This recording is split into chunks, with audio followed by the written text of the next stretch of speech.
നമസ്കാരം. വ്യാഴമാറ്റത്തെ പറ്റിയാണ് നമ്മൾ പറയാൻ പോകുന്നത്. മൂലം നാളുകാർക്ക് ഈ വ്യാഴം വരുന്നത് 8 അഷ്ടമത്തിലെ വ്യാഴം പൊതുവെ നല്ലതല്ല. എന്നാൽ ഇവിടെ ഉച്ചക്ഷേത്രമായ കർക്കടകത്തിലോട്ട് വരുന്നതിനാൽ വലിയ ദോഷങ്ങളൊന്നും ഉണ്ടാവുകയില്ല.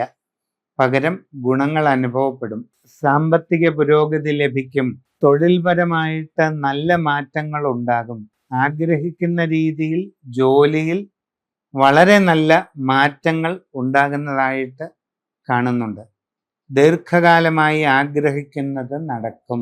പുതിയ ജോലിക്ക് ശ്രമിക്കുന്നവർക്ക് അത് സാധിക്കും. ആഗ്രഹിക്കുന്ന നല്ല ജോലി നേടാൻ കഴിയും.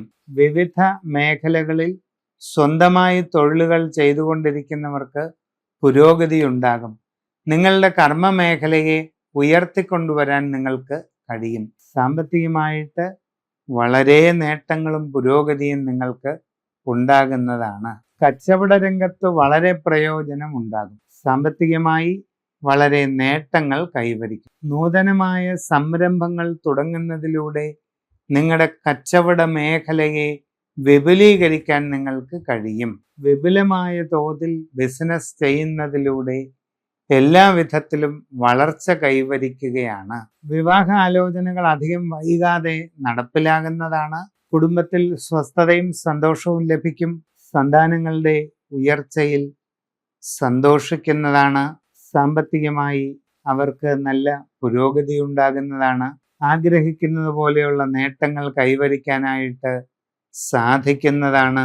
നിങ്ങൾക്ക് മനസ്സിന് ടെൻഷനും സ്വസ്ഥതക്കുറവും ഉണ്ടാക്കുന്ന ചില അനുഭവങ്ങളെങ്കിലും കടന്നു വന്നേക്കാം. അത് ശാന്തതയോടെ കൈകാര്യം ചെയ്യുക. പാഴ്ചെലവുകൾ ഒഴിവാക്കുക. ബന്ധങ്ങൾ നിലനിർത്താൻ നല്ല രീതിയിൽ പരിശ്രമിക്കുക. സംഭാഷണത്തിൽ വേണ്ടത്ര കരുതലും മിതത്വവും ശീലിക്കുക. തുടങ്ങിയ കാര്യങ്ങളെല്ലാം ശ്രദ്ധിക്കേണ്ടതാണ്.